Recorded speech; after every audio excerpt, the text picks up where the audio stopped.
All right. Assalamu alaikum, everyone. Welcome to our 2025 Med Talks event. We're super excited to have you all here. This year's topic is Medicine in Motion, Stories of Growth and Discovery. So we have an esteemed panel today. We have multiple physicians and researchers in medicine and public health, and we're super excited to have you all here today. Happy to be here. Okay, so before we begin, I'd like to walk you guys through our agenda so you know what to expect. We'll start with a warm welcome to MWM and then introduce you to our amazing e-board. After that, we'll share a little bit about what MWM is, like our mission and what we have been doing. And then next you'll get the chance to meet our incredible panelists, and then followed by a panel discussion where they'll share their experiences, insight, and advice. And then at the end, we'll close with Q&A session where you have the opportunity to ask your own questions. All right, so for eBoard introductions, my name is Alina. I am the founder of Muslim Women in Medicine. I am currently a senior majoring in biology, studying public health as well on the pre-medical track. And I founded this organization in my freshman year of college alongside my cousin, who her name is Alia Faisal. She's also a pre-health student studying neuroscience at the University of Maryland. And my name is Bogmai. I am majoring in biology and on pre-dental track, and I'm the community engagement director. We also have Alishba, who is also a community engagement director, but unfortunately she wasn't able to make it. And we also have events director, which is Isa. All right, so MWM, we are a nonprofit medical association for Muslim women pre-health students, professionals, and practitioners. And we kind of try to incorporate medicine and public health within our organization. So our vision and mission is to support and invest in a new generation of Muslim women health professionals through professional development and networking, as well as through connecting spiritually and bringing Deen back into balancing career as well as our faith. And so we do it through various events and programs. Here we have a few pictures of our previous events. We do halakas, so it's not all career and professional development. We also try to do Islamic-centered events and things like that. And we've done events at one of our events that we do annually as well is our Public Health Week iftar, where we it's not going to hit during Public Health Week this year because of Ramadan moving back a little bit, but we collaborate with American University's Muslim Student Association to do that event, and we kind of have a different topic for that every single year as well. And then we also have three different chapters of our organization. So we have a chapter of MWM at the George Washington University. We just started one at George Mason University, and then we also have one at the University of Maryland. So we're trying to reach Muslim women across all different campuses and carry out our mission and vision as well.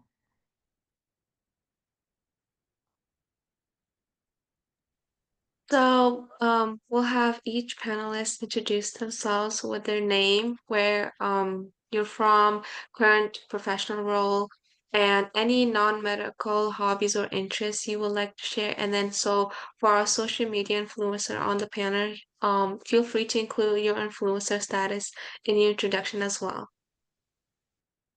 And we can go ahead and start with Nada. Assalamu alaikum, everyone. Thank you so much, firstly, for having me. It's such a pleasure to be here speaking to you guys. So my name's Neda. I'm a medical student at Cardiff University in the UK. And along with my studies, I do a bit of social media. So my is my name. And other than sort of medicine, I really enjoy running and seeing my friends. And then we'll have Dr. Chaudhry. Assalamu alaikum, everyone. My name is Kawal Chaudhry, and I am an ER physician. And I've been doing that for 15 plus years. And fortunately, that's afforded me a lot of opportunity to go around the world. So I love to travel and do a lot of medical missions, or as we decided, we're going to call it medical service trips. And I just got back from Ecuador late last night. So that's what I bring to this panel. Thank you for having me. Yeah, thank you for being here after your trip. I know you were busy with that. And then last, or no, Dr. Can you tell me how to pronounce your last name, Dr. Khader? Yeah, Khader. Khader, okay. Yeah. Assalamualaikum everyone. So happy to be here. I am Sireen. I am in Oklahoma City, Oklahoma in the US. I just graduated medical school this past May. I am an OBGYN intern in Oklahoma City, and some of the hobbies I like to do outside of medicine is running, weightlifting, and baking. So yeah. Thank you. And then last but not least, Dr. Noor. Hi, good afternoon. Assalamu alaikum wa rahmatullahi wa barakatuh. This is Amelia. I am currently in Baltimore, Maryland, and I recently defended in April at the Bloomberg School of Public Health at Johns Hopkins. And my topic was suicide and US Muslims. I am continuing to do suicide research, and my hobbies and interests include plants. I love plants, and I love just nurturing plants, and I love to sing karaoke. My Instagram handle is on Instagram, it's muslim.suicide.researcher, and on TikTok, it's at Dr. Noor O Spicy. So that's supposed to be a play on like being neurodivergent and neurospicy. And that comes from my lived experience as a attempt survivor. And I'm so glad to be joined by all the esteemed panelists today, inshallah. Thank you so much. Thank you all. All right, and then we'll go into the panel discussion. So we will begin with the panel discussion. So once again, like to ensure efficiency and respect for everyone's time, we'll ask that only two panelists respond per question and along with any follow-ups before moving on. And so this will give everyone a fair chance to participate. We also kindly ask that you keep your responses to under 2 minutes each so we can allow enough time for discussion and the Q&A session at the end. All right. So this question will be for all of our panelists, but moving forward, it'll be like just like, two panelists can speak up per question. So the first question is, as we have a diverse panel of professionals slash students, can you share a little bit about what first inspired you to pursue medicine and or public health and how your journey began? And anyone can start.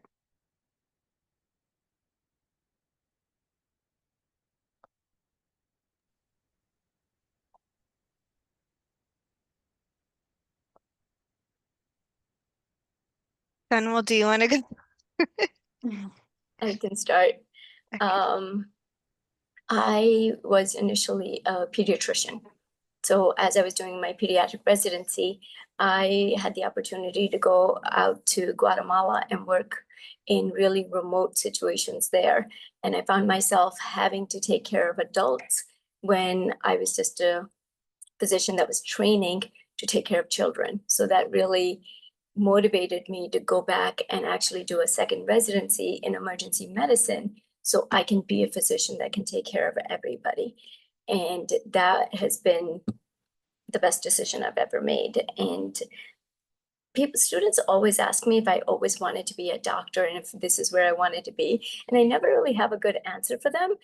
I think growing up, that's the only thing I remember having as a goal, that when I grow up, I'm going to be a doctor. I don't know where that came from, but I think it really helped me because throughout high school, pre-med, everything, I just always knew what my goal was. I was one of the fortunate ones who always had a goal, and it feels great to have accomplished it. That's all. Likewise, as Dr. Chaudhry said, I also had this similar calling, this like calling for social justice. I didn't realize until after I actually enrolled in graduate school for public health that at the time the top three or four schools of public health actually had the term social justice in their mission statements. And so I actually didn't discover public health was a little bit accidental for me because I never actually wanted to go into medicine. I was never inclined to do medicine. And I certainly didn't have the skill set to like get A's in chemistry classes.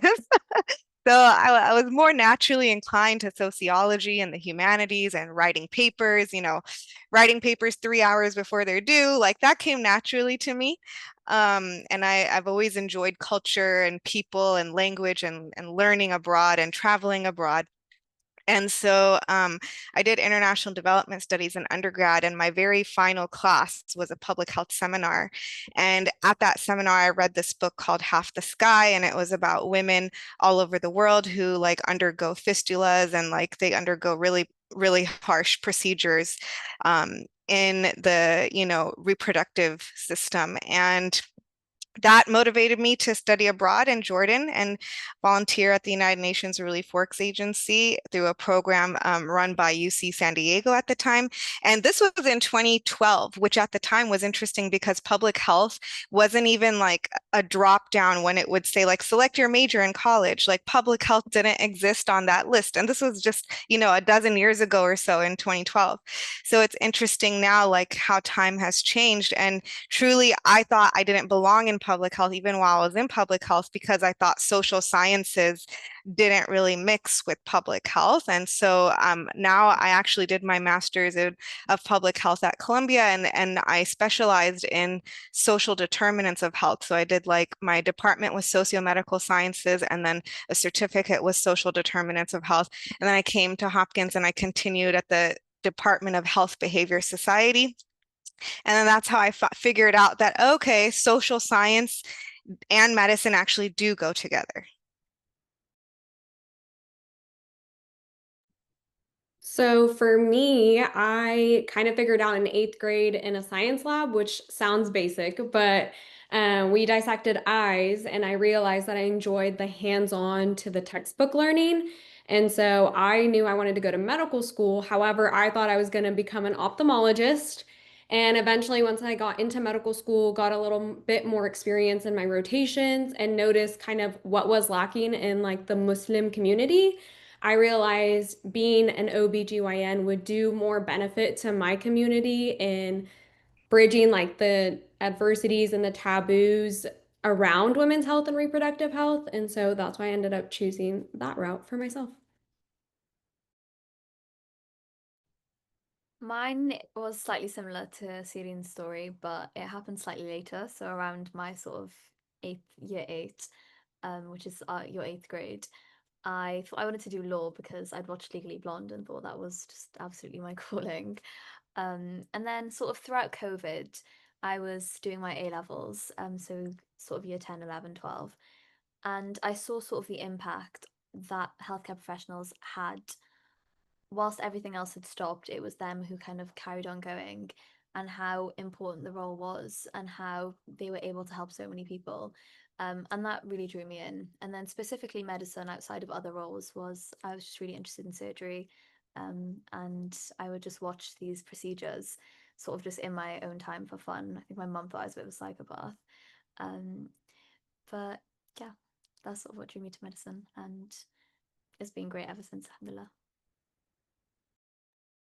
All right, thank you all so much for those introductions, and we'll move on to question number 2. So, in your experience, where do you see gaps in healthcare for marginalized or underserved communities, especially when it comes to access to mental health support, either for patients or for professionals like yourselves? And how do you think Muslim women in healthcare can help address those gaps?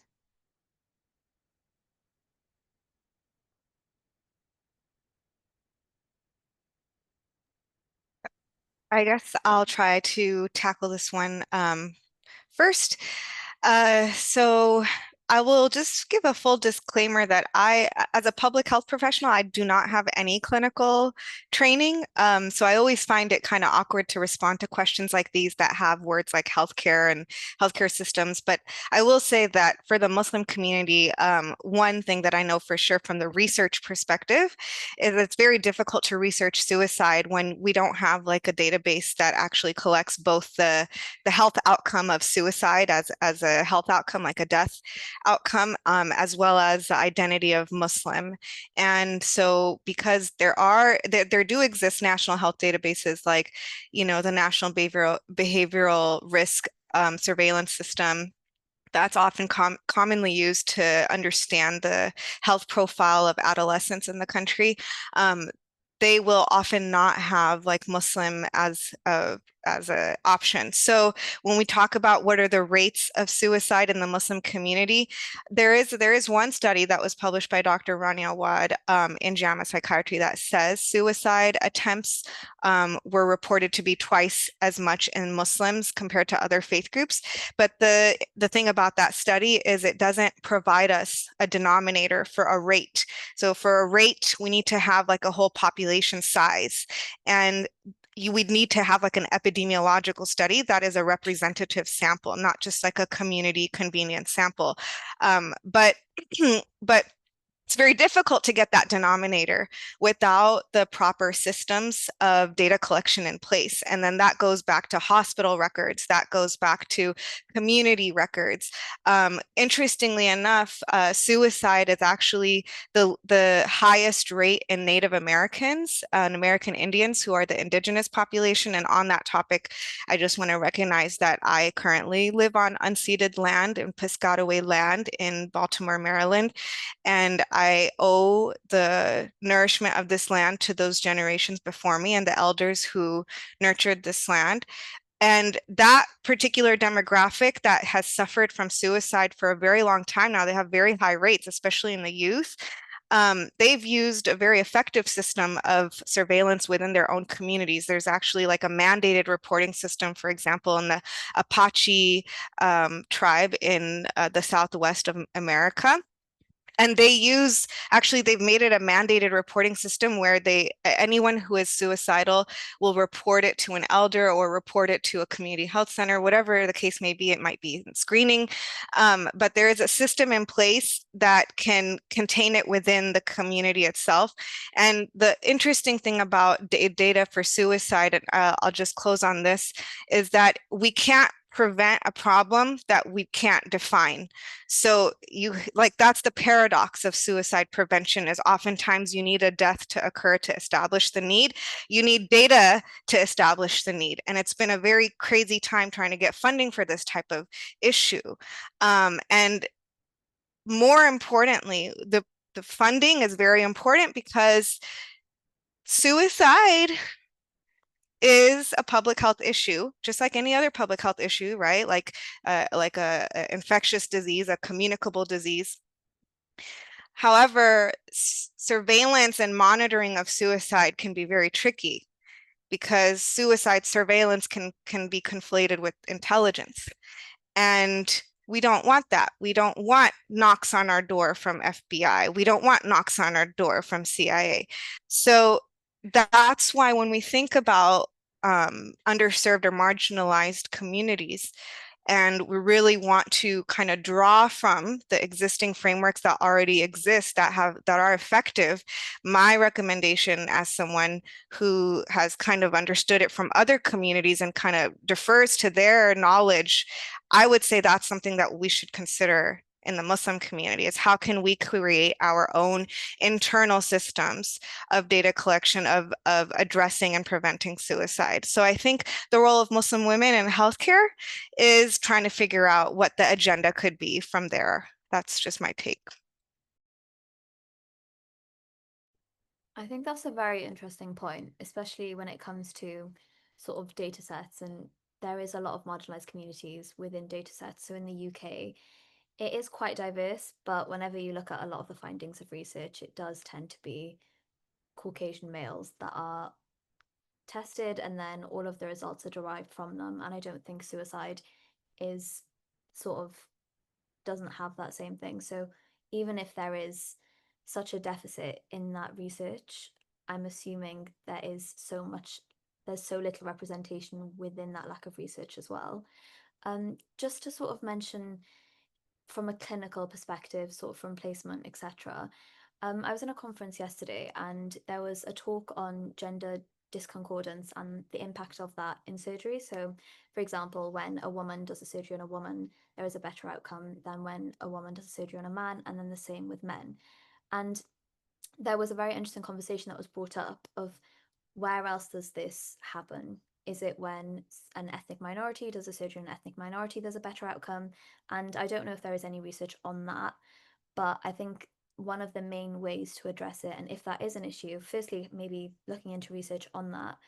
But I think representation always does have a positive impact. So, in terms of how can Muslim women in healthcare help address these gaps, having more Muslim women in healthcare, I think would definitely improve, because a lot of things are overlooked, societal, cultural norms. If you do have a psychiatrist who doesn't necessarily have to be the same ethnicity as you, but if you have more diversity within the workforce, that then brings up very important conversations which can be picked up by your colleagues, and thereby they understand a lot of these things. So I think overall, to answer the question, increase that representation, increase that diversity.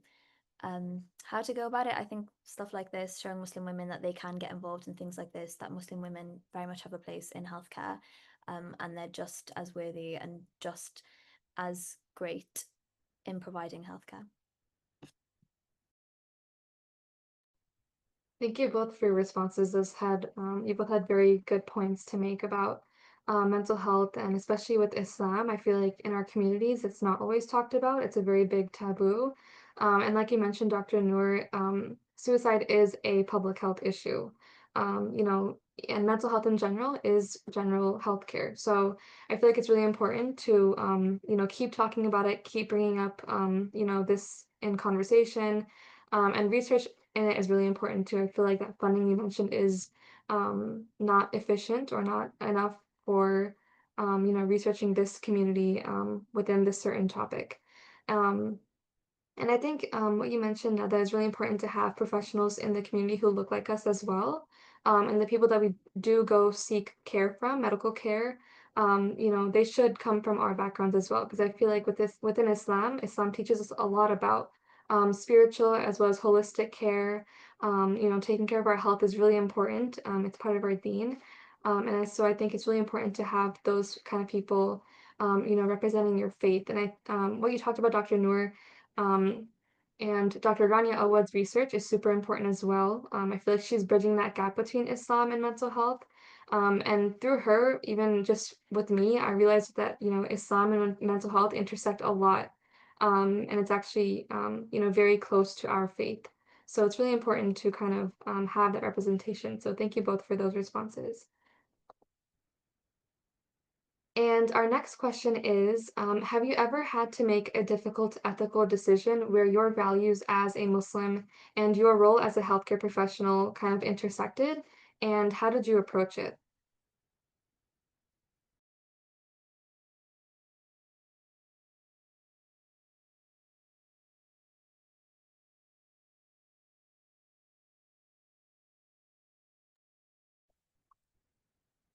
I had a very difficult time dealing with women, young women coming into the emergency room and being pregnant and not wanting to be pregnant, and wanting an abortion, wanting information about that, seeing what they can do.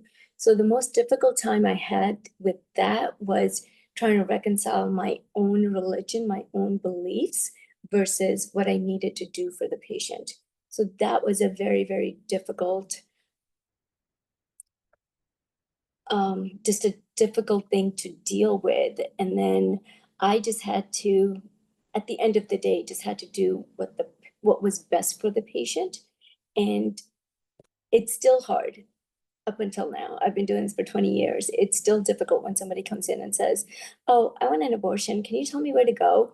And I struggle with it because so many women in this day and age are struggling to get pregnant. And these young women are just coming in, oh, I got pregnant. Can you help me get an abortion? And so I don't know if I've really come to terms with it. I think I still struggle with it when it happens.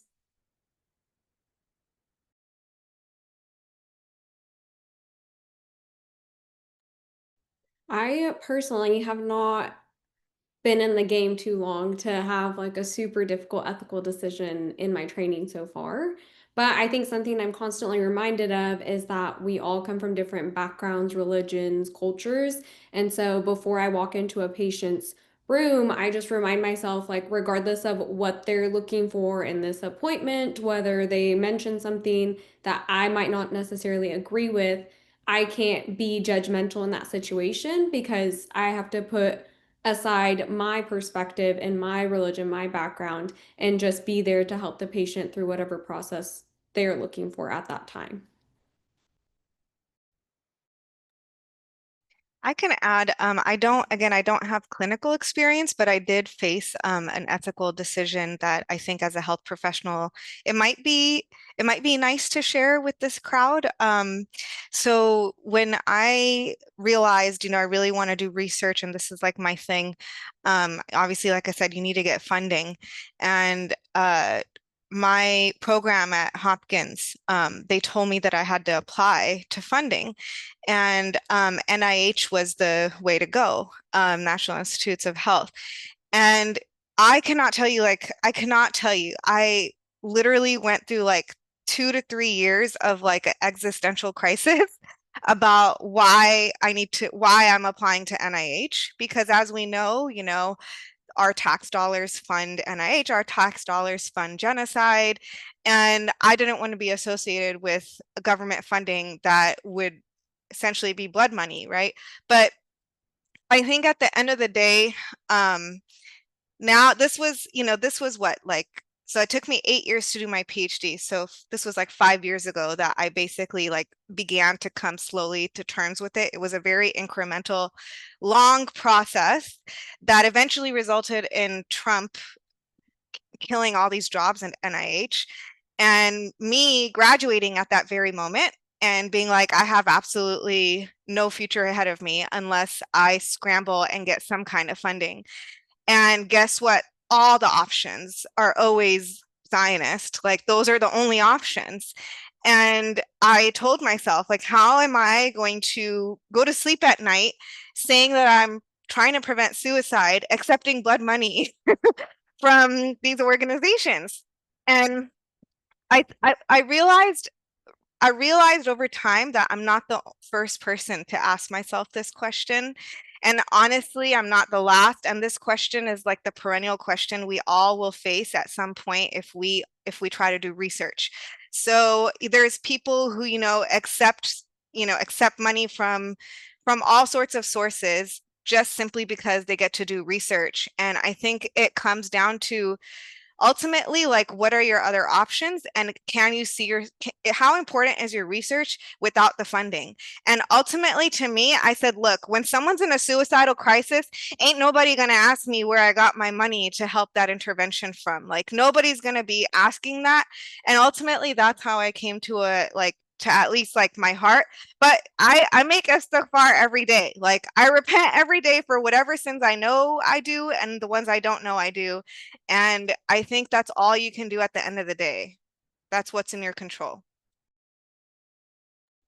Yeah, no, thank you for shedding light on that. I feel like especially in today's day and age, it's really as a healthcare professional, you're making that pledge to, serve the community, serve patients, and I feel like you don't want to kind of like contradict yourself by like, yeah, I'm doing this research, I'm helping this population, and then but I'm also accepting money that's affecting these individuals on this side of the world. And, we consider all human beings, as health professionals, our patients, right? Like as public health professionals, all communities are what we're kind of taking care of. So thank you for shedding light on that. And I think, Dr. Serene, I wanted to go back to you from your perspective as a training OBGYN.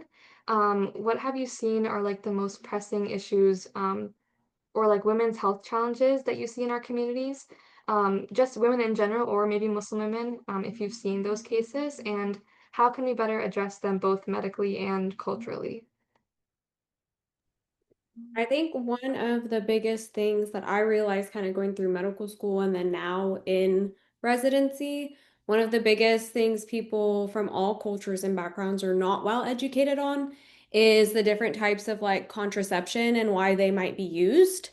Because like I've had multiple patients where I'll recommend some form of contraception, not for like the sole purpose of birth control for being sexually active, but instead for their symptoms that they're having, like heavy bleeding or extreme abdominal cramping, like during their periods or things like that. And I think the misconception of being on a birth control doesn't necessarily mean that's why you're using it is one of the biggest things I've run into. And then the second thing is like it depends on the cultural background, but I feel like for Muslims, mental health in like postpartum is not really highlighted and is just kind of brushed under the table. And I've noticed that a lot, not only like in my patient population, but just like in medical school as well. Like when I would just like shadow and go from patient to patient, people would just overlook, oh, this like postpartum depression is not really depression. You're just adjusting, like you'll be fine. But it's actually leads to further like causes and they end up needing medication, but don't take medication because there's a taboo around it and that you're needing to adjust versus actually going through this thing.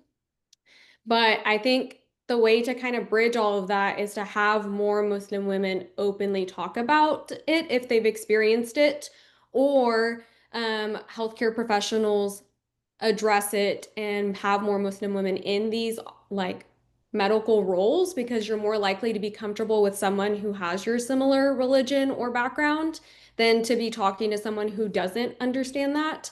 And so I think that's kind of what I've learned so far. Yeah. Yeah, and I also think based on like all the events that we've done like on similar topics, I think it's also really important to kind of differentiate between culture and religion because I feel like people also mix those two up. Especially with the topic of contraceptives. I think culture has really, created a taboo out of it, but I feel like, our religion doesn't. So I feel like our religion is very flexible. It has, different accommodations for different people. So I think just highlighting that is also really important. And Dr. Chaudhry, I wanted to go back to you about your experience as an ER physician. Working in emergency medicine in general often means seeing patients and families at some of the most difficult and vulnerable moments in their lives. And how do you, as a doctor, balance the emotional weight of those experiences with your own well-being? And what lessons about resilience would you want to share with students entering medicine?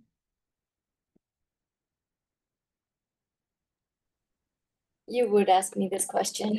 I'm still trying to figure this out. Like I said, I've been doing this for 20 years. And recently, having gone to Gaza in the middle of all of this conflict and still having some PTSD from it, a lot of people have asked me about resilience and how I'm dealing with all of it. And I think at this point in my life, this has all just become part of who I am and what I do because I do go pretty much around the world to do this kind of work. It doesn't really get to me as much as it used to, unless it's, you know, a place like Gaza. And I just I am a little bit of a daredevil in my life. And I think that's what really helps me get through some of this, where I'll go skydiving, bungee jumping, things that are really extreme, or I'll just have a whole spa day. And that's how I'll relieve my stress. And I know that that's what I need to just clear my mind and get through whatever I've just faced and dealt with. I've cried in my car leaving work.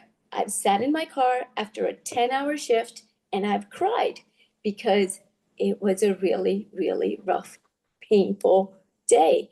And I've 6 nephews and nieces, and two of my nieces are just like my children.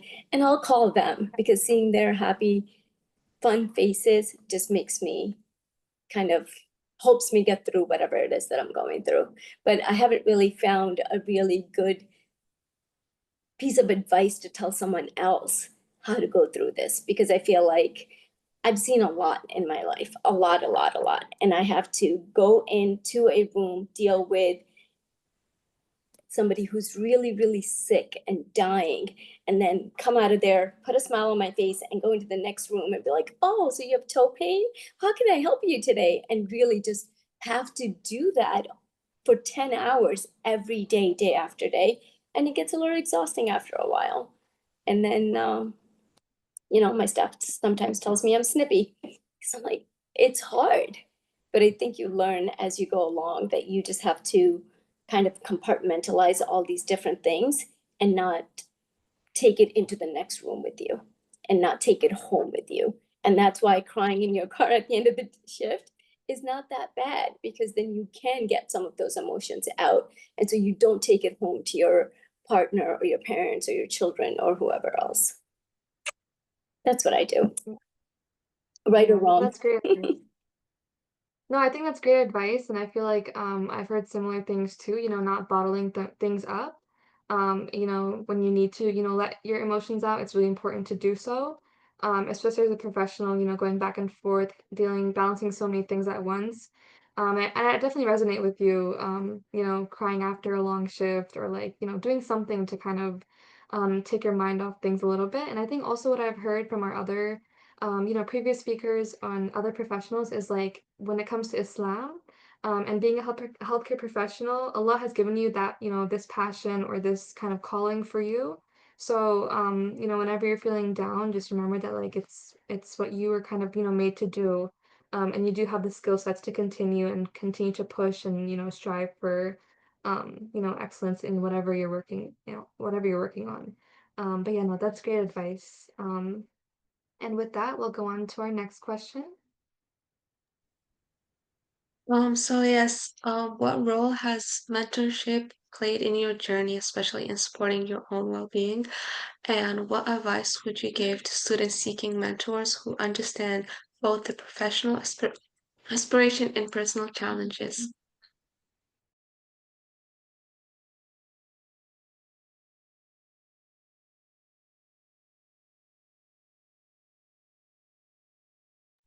I can talk about this one. For me personally, in my community, like in Oklahoma, not a lot of the women went to medical school or had been in the similar situation of me wanting to go to medical school. And so I felt like I couldn't find a mentor that could kind of help me walk through going through the process of medical school, what that looks like, applying for residency, trying to manage the tough like medical journey with also balancing like my faith and my own personal life and getting married and all these other things. And so I feel like that was something that I struggled with throughout my journey, is not having someone older or someone else in my community that I could ask questions or support to. But on the flip side of that, during medical school, I started sharing my own like medical journey on TikTok, and I started gaining like a lot of followers, and people started messaging me that had already been physicians for a while. And so I used them as kind of my mentorship. And if I got questions or was struggling trying to balance something, I would just message them and ask them questions. So my advice to students is don't be afraid to just randomly message physicians on social media, or if you know someone in your community, reach out to them, even if you don't know them very well. Anyone, I'm sure like all of them will be willing to help you in whatever way they can, because everyone had to have some sort of mentorship to get through their medical journey, because it is rough and it is difficult, and that's just a part of the process. And so don't be afraid to like put yourself out there and ask, hey, do you mind mentoring me? And if they can't, they'll for sure give you someone that can be beneficial to you and mentor you if it's not them themselves. I definitely relate to what you said, Celine. I myself, I feel like I didn't have a lot of sort of people around me. I did have some here and there where I'd send like my personal statement to, for example, or get some advice on admissions exams, but it was definitely very hard to get in touch. So now that I'm on the flip side of it, whenever I get any sort of message from applicants, I really, really try and give it my all, because I really understand, especially for people whose parents aren't doctors or whatever field they're in, if they don't have anyone around them that can help them, it really is difficult, and it does make a difference, unfortunately, to the success of the outcome. So I think a sort of yourself trying to be a mentor for those younger than you, whether you're in, I don't know, in senior year and sort of communicating with juniors, that sort of thing. But also your advice of reaching out is so important. Like, I think people are just generally, as humans, we're scared of rejection. So your brain will do everything in its power to avoid it. And blanket email, send an email to a bunch of different people, or send a message, or social media. There's so many people on social media who are doing whatever profession that you're interested in, but even medicine, there are so many people. Send them a message. If they don't see it, try and send another one, because people generally do want to help you. But also, I wanted to talk about the flip side of it. So, representation is great. Having Muslim women to reach out to who are older than you is great. But I also don't think you should shy away from sort of using anyone around you. Myself, in terms of doctors, there is quite a lot of Muslim doctors around me, but if I've wanted an opportunity and there has been someone else in front of me who doesn't necessarily look like me, I don't then sort of form an us versus them mentality. People usually, there is, of course, there is people who inherently might have their biases against specific religious groups or people that look a certain way. And you tend to be able to suss that out quite early on. And it is unfortunate, but you can try and approach these people. And if they reject you, then that's fine.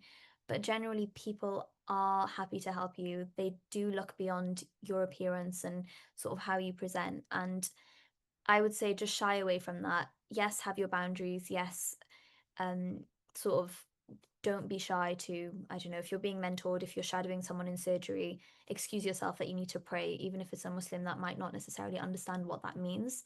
But I think it definitely shouldn't stop you from just sort of limiting yourself to people who aren't you, who are just Muslim or people that look like you, because sometimes I think we tend to, and this isn't to undermine any sort of negative experiences people have, but I think sometimes we do tend to marginalize ourselves and see it as Muslims versus non-Muslims, and it doesn't have to be that way, especially when you are in such a diverse place with such a diverse community.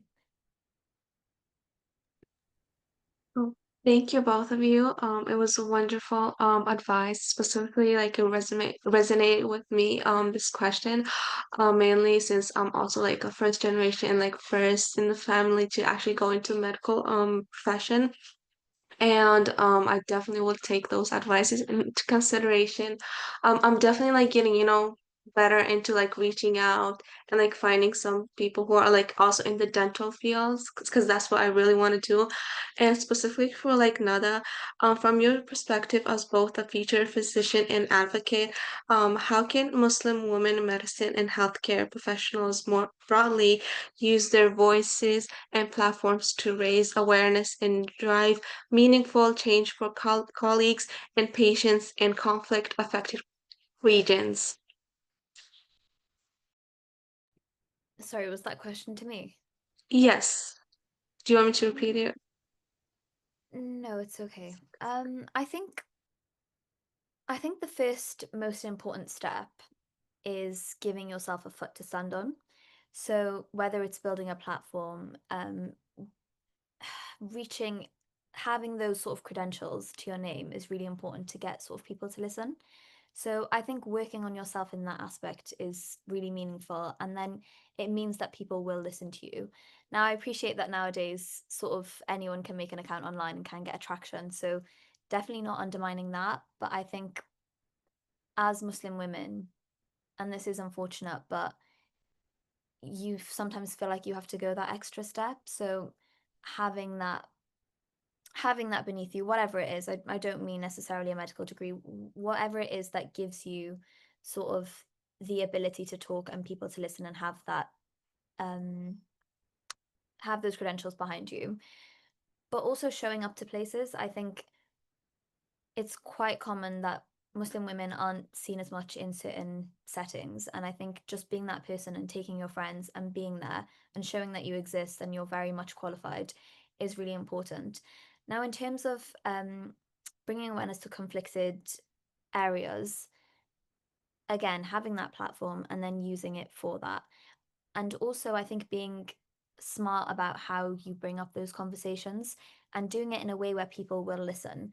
Now, talking about, for example, what's happening in Gaza, yes, protests are important. Yes, having that conversation is really important, but also doing it in a tactical way. So one way that we've approached this is the medical faculty in my uni are very sort of pro Gaza, and they're amazing, and they sort of go above and beyond.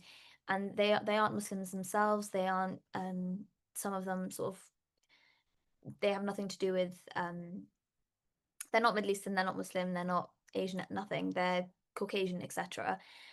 But being able to get involved with them and doing it at a higher level can have such a high impact.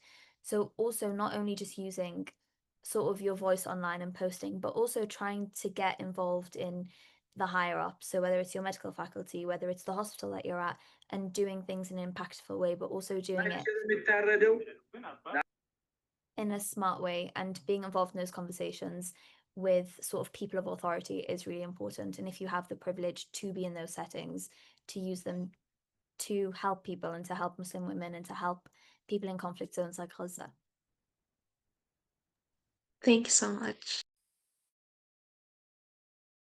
I'll just add quickly that mentorship is literally the reason why I'm still here as a professional and as a person. My basic advice for mentorship is mentor up, mentor down, and mentor all around. Peer mentorship is very effective. So is senior mentorship, but we're always used to senior mentorship, and we often forget to do junior mentorship, like mentor people younger than us. And I think there's a huge benefit in mentoring people younger than you because it actually allows you to identify gaps in where your career is. And so I've noticed that I've had a lot of really fruitful relationships mentoring down. And then the mentoring up that I've had was with my senior mentor, my academic advisor. Like with him, he was Jewish, but he was like he didn't, I don't think he was practicing or anything, but he and I had a very professional, like really like kind of a delicate relationship because of how much politics was involved in suicide research and Zionism and all that. But he really was in my corner. Like at one time, I brought my son to a meeting, and before the meeting happened, we had a one-on-one advisory, and I thought I was going to sit down and explain all the progress I'm making on my dissertation, and instead he like took a toy and started playing with my son for like half an hour, and like he didn't say a word. Um, and I was very touched by that. Like for some reason, it was like without him saying anything, he really touched my life. Like he showed that he cared about my personal life. Um, and I think a lot of that also was because at the very beginning, I would be very vocal about like, hey, I'm going to be out for Ramadan. Here are the dates that I'm not going to be at work. Here's my schedule for the year. These are the holidays. You can expect me to not be that. So I think just setting realistic expectations. I think a lot of mentorship is just about learning how to navigate expectations, whether it's expectations your bosses have of you, expectations your peers have of you, expectations you have of others. I think that's really the key.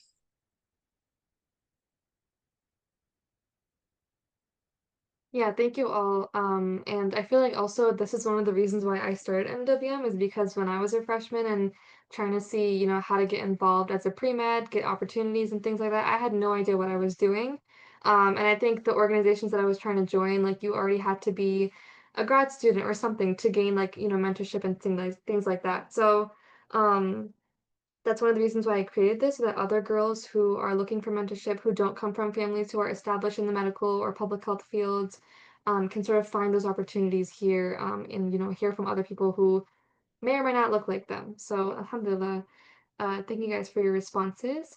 Our next question is, how do you balance your religious practices, such as prayer and fasting, with the demanding schedule and responsibilities of being either a medical student, a doctor, or a researcher?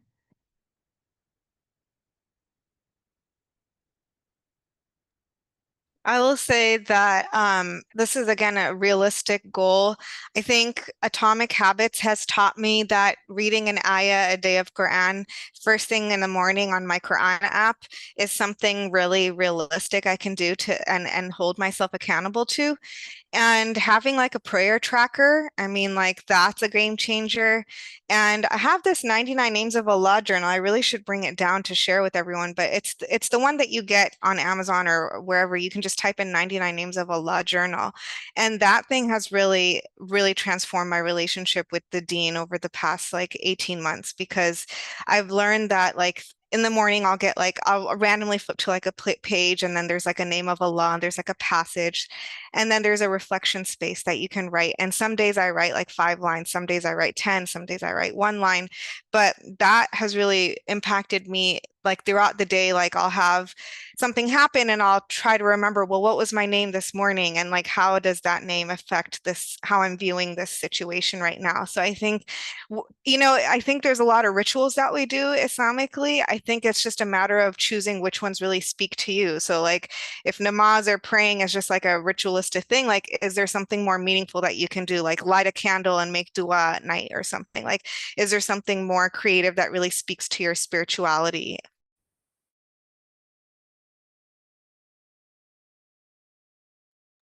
And I am fortunate enough to work in a place where my boss is very, very helpful because he knows Ramadan is coming up.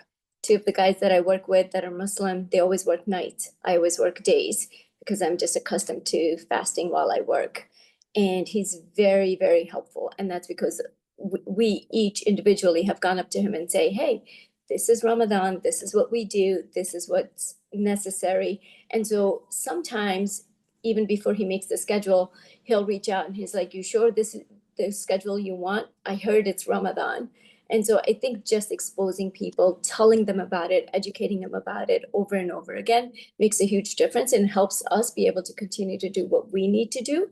And there are times where I'll tell the staff, I'm just going to be gone for like 5 minutes.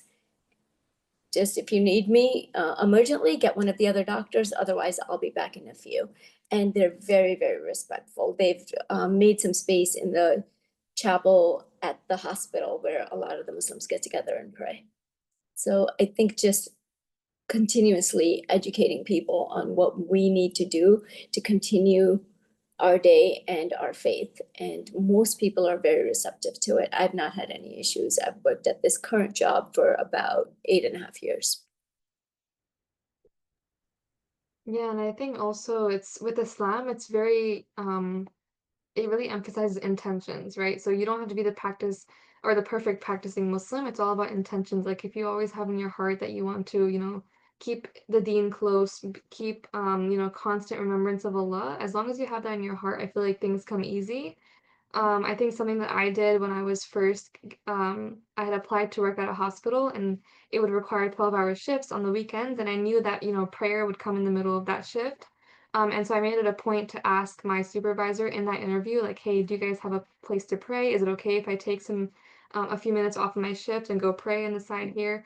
And I was kind of scared to ask it because, it was this white woman and we were in like this community where it was all, Caucasian people. And I was kind of scared to ask, but surprisingly, she was like, I'm really glad you asked. And I feel like a lot of the other coworkers need to learn from you and meditate on the side during their shifts, move away from your phones and go meditate. Um, and she would always be happy to like see me. They called it like these Zen rooms on the unit. And she was like, I'm so glad you're utilizing those rooms because like no one ever goes into it. And so I feel like in general with Islam, whenever you prioritize deen, I feel like all these little blessings come with it. So alhamdulillah. All right, here is the next question. So looking back, what do you think your younger self as a student or early trainee would be most surprised to learn about the realities of medicine, especially in terms of the pressures, burnout, or emotional challenges that can come with this field? I think I'd like to start with this one. I think there is a massive misconception within medicine that it is the most difficult thing in the world, that you cannot reach it, that you have to spend, and this is me talking as a medical student, so I can't really talk for sort of being on the wards as a doctor, but it seems untangible to a lot of people. And also, people who are approaching it, myself included when I was applying, I thought that you'd have to study 24 hours, that you had no time to do anything else. And I remember making a joke with my friend. I was pulling an all-nighter before one of my exams, and I remember making a joke saying, "Oh, I'm just practicing for med school," because I thought that that was the only way that you could do well in it. And something that I tell myself is that isn't the case. Yes, you have to put in a lot of work. Yes, there is a lot of things to learn. And yes, some periods are more intense than others, and you might have to compromise on certain things when it does get tough. But it is never worth your mental health. It is never worth your physical health. And if you do that and you do compromise them, that will lead to its own challenges within itself. And yes, you might be really good at, I don't know, reciting the Krebs cycle or whatever it is, but I think it takes a hit on your communication with your friends, your relationships, your loved ones, but also ultimately your patients, which you're doing all of this stuff for. So it's almost counterproductive. So, what I would tell my younger self is not to lose all of my interests, to pick up hobbies, if anything. I think around me, a lot of people that study with me, it's very common for medics to do running. It's very common for them to be involved in sports and other really interesting other things. And there's a trend on TikTok saying, um, basically it's saying, oh well, this girl is applying to medicine, and it's showing all of their creative stuff that they're doing, sort of people who knit or paint or whatever it is. And the whole idea behind the trend is that essentially that is all going to die, and that's what they're getting at. And I have to keep commenting on these videos saying, you guys, you actually don't have to do this. And if you do this, then you're probably going to compromise your mental health and a lot of things that's ultimately not going to make you the doctor that you want to be. So, for anyone that's watching who's going into medicine or sort of starting off, please do make time for these things, because either you make time to rest and recuperate, or that time is going to be forced on you because your brain will have to stop at some point, but you're not going to do it in a productive way. You're just going to scroll through your phone for hours and not feel very good after it. So, timetable that time, treat it the same way that you treat meetings with your supervisors or your lectures. Treat that time as such and give it the respect that it needs, because it really is important. And if not more important than these meetings that I'm referring to. So, yeah. I also feel kind of strong about this question because, I mean, a common reaction that I get after I tell people I do suicide research is, oh my God, that must be so difficult. And I'm just like, yes, that is difficult. And I can imagine like Dr. Chaudhry, ER experience, I don't know how many stories are under your belt. I mean, I don't interact with people, but even then, even though I don't interact with people, doing the subject of suicide research is very difficult. And I think just in general, like as health professionals, as healers, as care providers, I think there is like a expectation that you're kind of being groomed to be perfect. Like you have to be a provider who will always be a compassionate, have great bedside manner. And as a woman too, you have these expectations, right? Like these gendered expectations in the field. And honestly, I have a lot of gender trauma, but that's another topic. But I think that the thing that's common as a thread is people experience a lot of discrimination within the profession. Like there's like hierarchy and power dynamics, there's politics in pathology. Like, why is there politics in pathology? Like, we should just be, there's insurance problems. I think I think the key is like learning how to be emotionally regulating. And one of the things, if you can't emotionally regulate through prayer, it's very difficult because I think oftentimes it always comes down to like, what can I control? And, EMTs have really high rates of suicide. They respond to suicide, and then some of them, like they'll kill themselves by suicide. So healers like us, like we're not immune to these problems that face other people that we're treating. And I think like when it comes to being grounded, like burnout, pressure, emotional challenges, realities, I went through the last 10 years to get my graduate degree. Let me just tell you what I went through. I went through 10 years of being married, 2 kids, one that happened in the pandemic, thyroid cancer, and a divorce, and houselessness, and then Trump. So like there's a lot that can really veer you off course, and I had to mix in there a protective order, and gosh, I'm representing myself now, literally have a hearing tomorrow. Like I am now representing myself as a legal professional, like on top of being a health professional, on top of being a mother, on top of being an early career professional. Like it just continues to add up, right? And the only thing that I've found that has helped me be grounded is my spiritual connection to Allah. And ultimately that comes down to how your attachment to Allah is. And I think like I've had a very intermittent kind of what they call like a dysfunctional attachment style with Allah. And like now that I'm here where I'm at, I just turned 35. I feel like the thing that grounds me is I don't care who discriminates against me anymore. Like Brian Stevenson, who got a degree from Harvard Law, represents people, and like judges call him like as if he's a defendant. And he's like this high level lawyer who's won cases in the Supreme Court. We are always going to have that. That is a constant. And the sooner we have radical acceptance over that, the more control we gain over our agency and how we react and how we respond.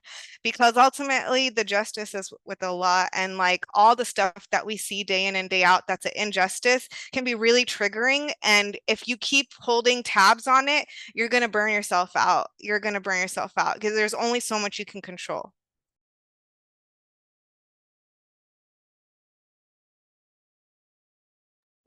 Yeah, no, thank you both for sharing. And Dr. Nurmela, make everything easy for you, and whatever decision happens, it's in your favor. But yeah, I agree with what both of you said, and I feel like if Dr. Chaudhry or Dr. Steen, you guys want to jump in on this, but I feel like even in the medical field, there's sort of this taboo of like physicians in training getting mental health care and kind of help in dealing with trauma that they might experience as a physician in training. If you guys want to touch on that a little bit, that'd be great. I think something that I didn't really expect, because in medical school I did really well of balancing medicine and my life and my faith. And I just kind of thought residency is going to be pretty much the same thing, just different hours. But I've still managed to like do all my hobbies, go to the gym, eat healthy, pray, do all my things that I normally do. But each rotation is a little bit different for me. And recently I experienced like a brief glimpse of burnout. And I think it's important to recognize that that is a part of the journey. You are going to go through ups and downs. And that doesn't mean you're doing anything wrong. It just means you're feeling overwhelmed or you're learning a lot of new things all at once and you're adjusting, and that's okay. And for me, I'm on like one of the harder rotations right now where I get up at 4 a.m. and then I work from 6 to 5. I don't get home till 6. I try to study because I'm doing labor and delivery. So like it's like a constant circle, and I've been doing it for 4 weeks, and it finally, like, I felt physically, mentally, emotionally exhausted, and it caught up to me the other day, literally on Friday. And I just got overwhelmed. So I went to the bathroom, cried, washed my face, prayed, and then walked back out and continued seeing my patients. And so it's okay to realize like you will go through burnout, even if you are doing everything correctly, praying, reading Quran, taking care of yourself, prioritizing everything you enjoy. There will be times that you still will be in the downfall. And just to remember that that's okay and that you're not doing anything wrong in that aspect. So I'm a lot older than all of you in this panel, and burnout wasn't so talked about when I was in medical school training, first residency, second, it doesn't matter. It was just never something that was discussed. And so when I was going through burnout symptoms, I didn't know what that was. And I think we each have to just take a moment and try to figure out one of the things that, what is changing you? What is making you feel this way? If you don't take that time out for yourself, you're going to continue to spiral down that path. I used to say, I quit a job one time. I just quit my job and said, I'm no longer going to work. And my mom said to me, she goes, you're a pretty smart girl, so I'm going to let you do whatever you're doing, but shouldn't you have a job before you quit the one that you were having a hard time with? And I was like, no, it'll work out. And I was in the midst of it. I was in the midst of burnout and didn't recognize it. And I remember thinking that when a job starts changing you, it's time to change that job. And that gave me so much perspective that I was able to actually quit a job without having to having found another one. I took a few months off. I lived at home in my parents' attic and got myself up and got right back into it. And I figured out what was going to work for me. And so I've been working 3/4 full time. Like I haven't worked full time in about over 15 years because I know that's what I need. Now I currently work half time. I work 2 weeks out of a month and I have 2 weeks off. And then when I put those 2 weeks off from 2 months together, I actually have a full month off to go do things that revitalize me, that constantly remind me of why I became a doctor. Being in these remote areas of Ecuador yesterday, and we're talking to these people getting frustrated because they don't have any health care where we went. I was it. My friends, we were it. And you come back here and you find a lot of patients that are quite entitled and expect things to be handed to them. And I deal with all of this so I can continue to do what I just did all of last week and a few months before that and the year before that. So I think I finally figured out what works for me, which is to work half time, devote all of my other time to help people around the world that actually really need it. Does that make sense? Yeah, that makes sense. And thank you both for sharing. I feel like it's the more that you talk about it, the more medicine and, research feels a little bit less daunting because you see other people doing it and the way that the things that they do to get through it. So thank you both for sharing. And that brings us to our last question, and we'll take two panelists for this, and the other panelists that don't get to answer can put their response in the chat if you'd like. But our last question is, what moments in your career have made you feel most proud, either in terms of patient impact or personal growth?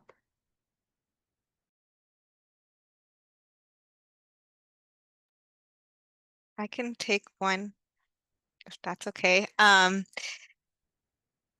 So I don't know about if I don't know about proud, but definitely impact. There was a moment.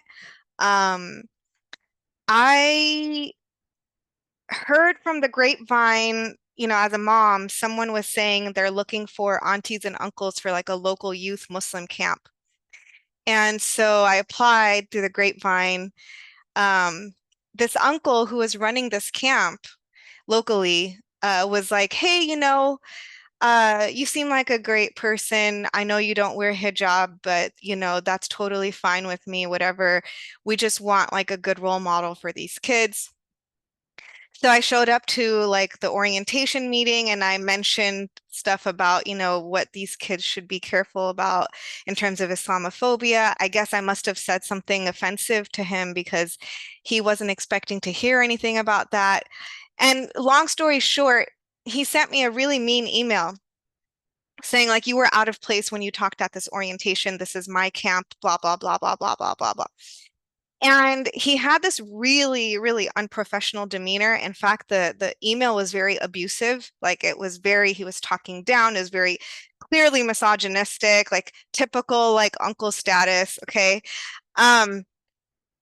Sorry, that's a little my misandry showing, but anyways, this uncle had a bone to pick with me, and I decided to play the long game.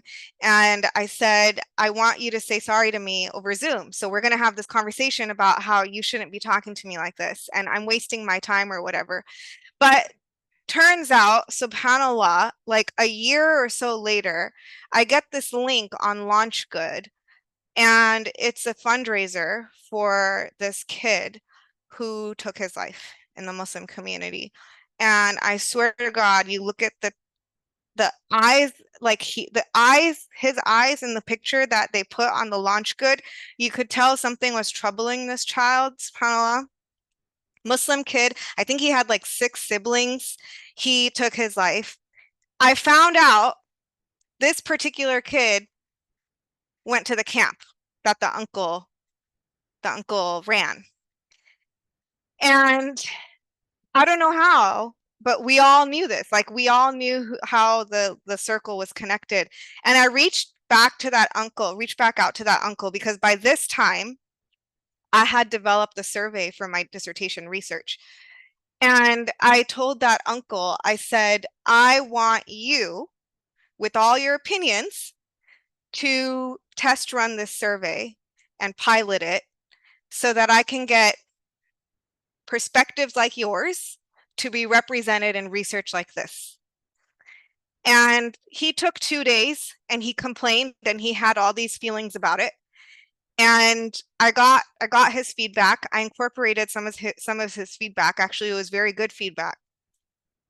And I said to Allah, like, I hope, Allah, you accept from this man for the misdeeds that he's done, because at least he made effort to hold himself accountable, even if he didn't play a role directly or indirectly in this kid's death.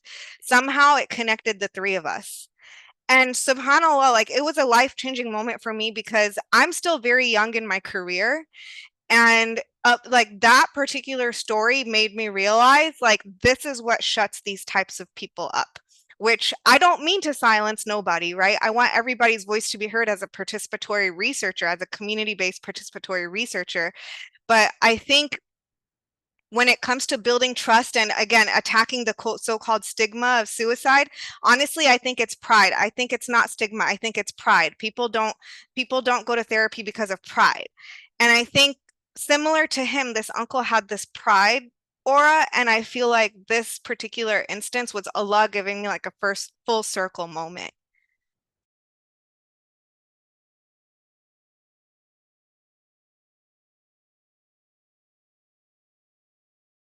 And all that to say is, never look at anybody as like a one-time situation. Like, you never know what contact of yours is going to pop up back in life. You really don't. I think for me, this is kind of cliche, but one of the moments that I cherish during my journey is becoming the first doctor in my family. The joy like I saw on my parents and my siblings like during my graduation was honestly unmatched. And then the other part that I think is associated with like my personal growth and being only like 3 months into residency so far is I've noticed I've changed my definition of success. And I think for a really long time, I kept looking at my success and like proud moments in my life being like, I graduated high school with valedictorian. I graduated undergrad with this GPA. I did this. And it was just like small, tiny milestones. Whereas now I feel like I've personally grown and adjusted my definition of success to be more than just the little milestones like academically. And I think that's one of the moments I realize I'm very proud of where I started and where I've come. MashaAllah, thank you for sharing, and thank you both for your responses. I feel like when it comes to, acknowledging yourself, and seeing how much you've grown over the years, and it doesn't matter if you're a established healthcare professional, you could just be, you know, for people that are watching, you could just be a student, still going through undergrad, and it really counts, those little moments, you getting that research internship, or you finishing a semester, finishing that super hard class that you might have had to retake multiple times. So I think just acknowledging those is really helpful and motivating, especially in, a rigorous academic path like healthcare, medicine, and research. So yeah, thank you both for sharing, and that brings us to our Q&A session, which we'll use these last 10 minutes of the event for. Spagma, if you want to take over this.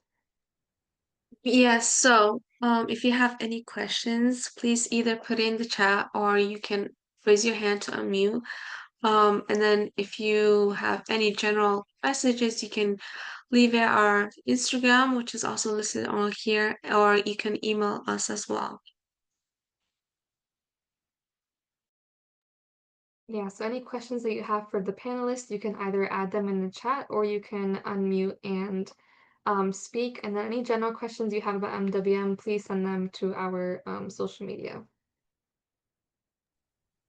Amelia, I think you're very brave to share all of this with these young women who might be going through some of the thoughts that some of the things that you've mentioned. And now I feel like they have some information on resources that they might be able to reach out to. So thank you. Absolutely. You know what? Thank you, Dr. Chaudhry. I'm gonna link to AMHP. They have a whole resource page that I'm gonna link here for anyone who might want to take a look at it. And also I'll just make a plug that safety planning is very important. If you do feel suicidal, suicide is the most preventable cause of death.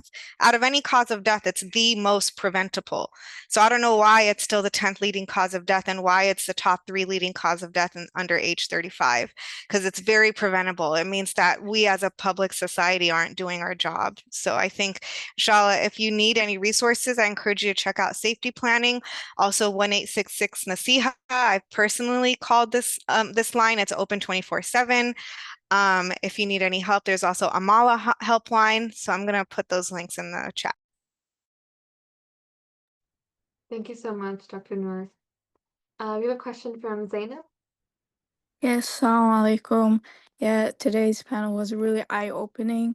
I have a question for Dr. Noor. So I know you talked about a little bit of prevalence in the beginning, but what are like the biggest gap in research on suicide among Muslim population, like both in Western countries and globally? Thank you for your question. Assalamu alaikum warahmatullahi wabarakatuh. So the vast majority of suicides in the world, more than 75%, happen in low and middle income countries.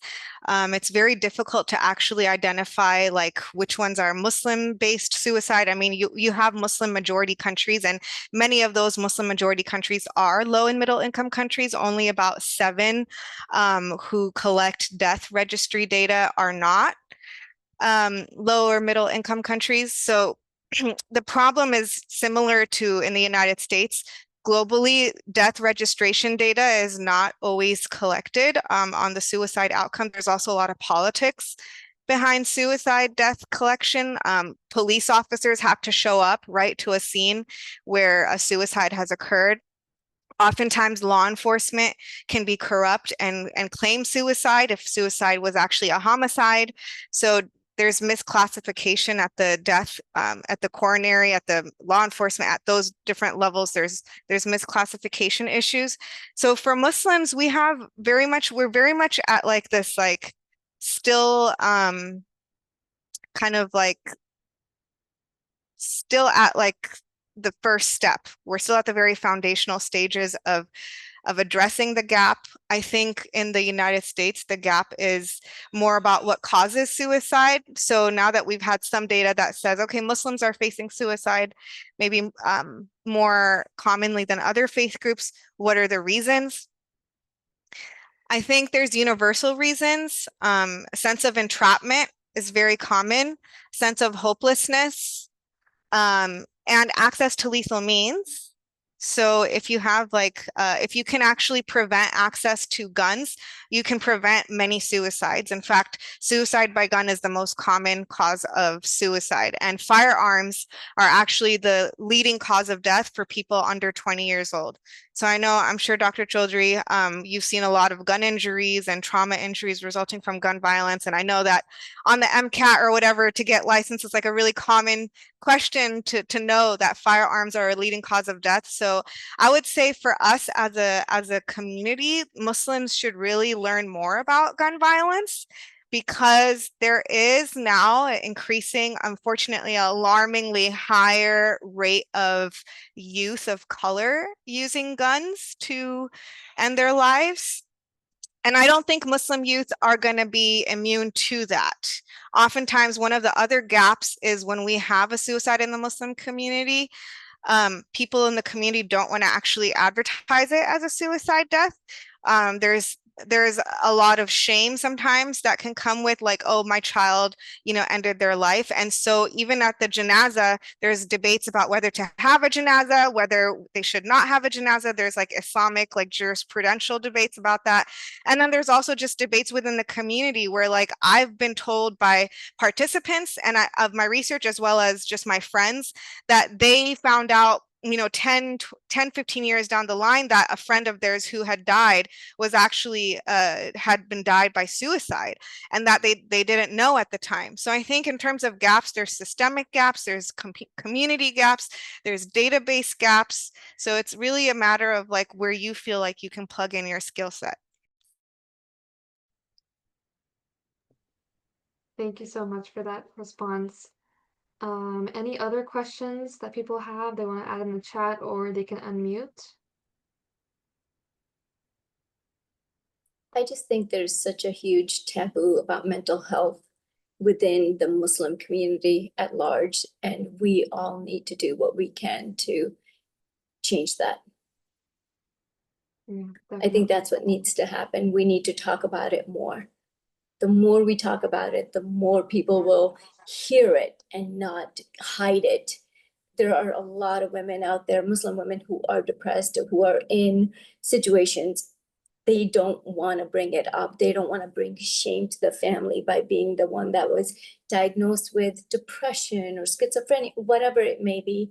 I've seen a lot of that as well in clinical practice. And I think we all need to do what we can to change that as we move forward in our lives.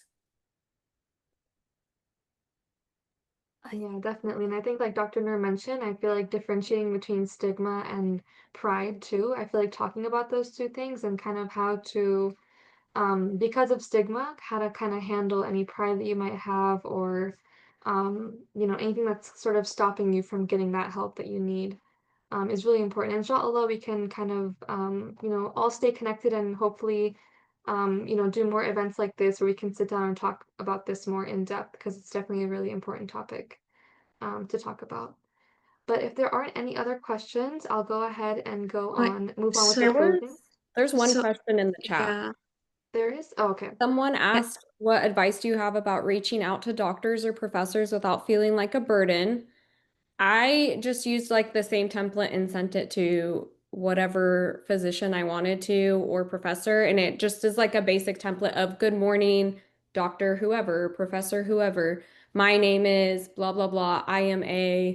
Like when I was in med school, I'd say, I am a third-year medical student who is interested in OBGYN. I would love to gain more experience. If you do not mind me shadowing or getting in contact with you to ask more questions, like something along those lines, and then would just say, please, looking forward to hearing back from you. Thank you. And then I'd cite my name. The worst that they're going to do is not respond or say no. And so I think that's just something you just have to overlook, honestly, is just if they don't respond, oh well, resend the email or try someone else. Or if they say no, just ask them, is there anyone you would recommend that could be available to help me in my journey? Doesn't have to be something long and elaborate. It can just be like a quick, short, professional email. Just to add Yeah, to, definitely. sorry, go on. No, go for it. Go for it. Sorry, I was just going to add to Celine's point. Most people are very happy to help, and I find that often when you send a shorter email, they tend to get to it a lot quicker because they don't have to sit through this and reply to sort of each point, and a lot of them don't have the time, so they're not going to.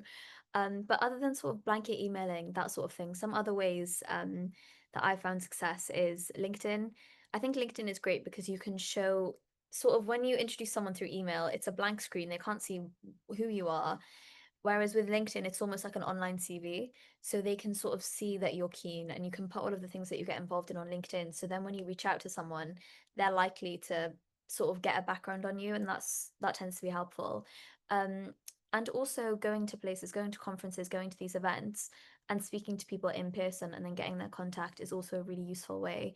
In terms of feeling like a burden, I think often they feel bad for saying no to you. So I don't think that they see you as a burden. Yes, they might be busy, so they might find it a bit difficult to respond to you, that sort of thing. But if you're keen, they're almost sometimes flattered that you're sort of interested in their specialty. You want to take time out of your weekend to shadow them. And some doctors might be a bit colder than others, and that's absolutely fine.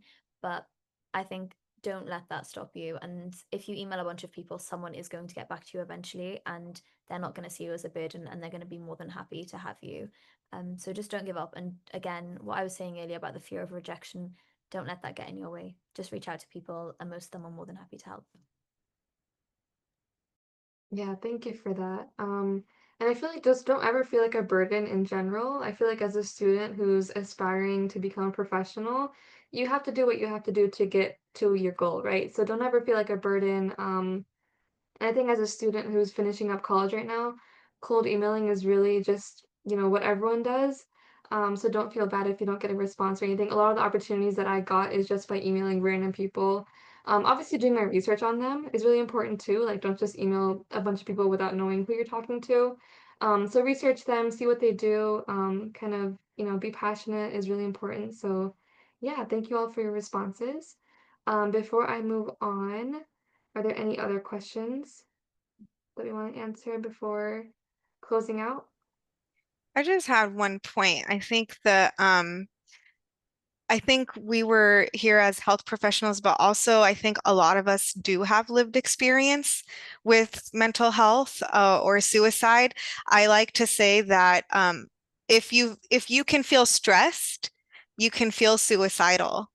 So it's not like some of us are more prone to suicidal thinking or suicidal behaviors than others. It's that if you have the right circumstances and the right environment, it can lead to this feeling. So many med students unfortunately die by suicide as well. So it's again like something that if you are able to share your lived experience, I think it helps normalize help-seeking behaviors.